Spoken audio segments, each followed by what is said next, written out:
Обращаясь к родителям, дедушкам, бабушкам, учителям, я бы хотел сказать, чтобы они более внимательно относились. И если возможно, то и отправляли бы своих детей ко мне сюда, в другие мечети по району, чтобы обучались Корану, читать, писать, где они найдут спасение.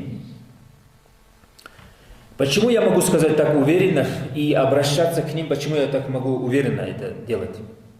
Так как это к разговору подходит. Скажу одну вещь, чтобы не было такой, кто он такой, чтобы так сказать, почему он имам, пусть там своим делом занимается. Разные же бывают, люди же разные говорят. Альхамдулиллах, на данный момент я могу сказать насчет образования. В этом году, альхамдулиллах, в этом году я получаю третье высшее образование, светское. Третье светское образование, не исламское. То есть я всю жизнь учусь. Учусь тоже, учусь так, как надо учиться. Ни копейки не отдал никому. Почему я это говорю? Затем, когда перевалило за 30 лет, Аллах одарил меня ни'матом, и я поступил в исламские учреждения. И там тоже учился, альхамдулиллах, какие-то знания приобрел.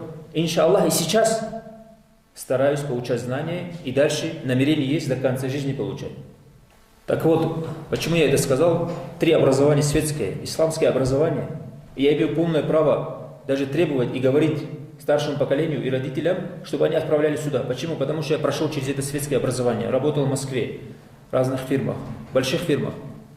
И поступив в исламское образование, я понял только, что с исламским ильмом ничего не сравнится. Клянусь Аллахом, ничего не сравнится. Как исламское образование заставляет, можно сказать такими словами, крутить мозги на полную мощь, соображать, размышлять. Хотя я хорошо учился, и светское образование я хорошо учился на 4-5. Но исламское образование не сравнишь ни с чем. Оно дает пользу тебе, твоим мозгам, твоему нынешнему положению и в ахирату. Всему.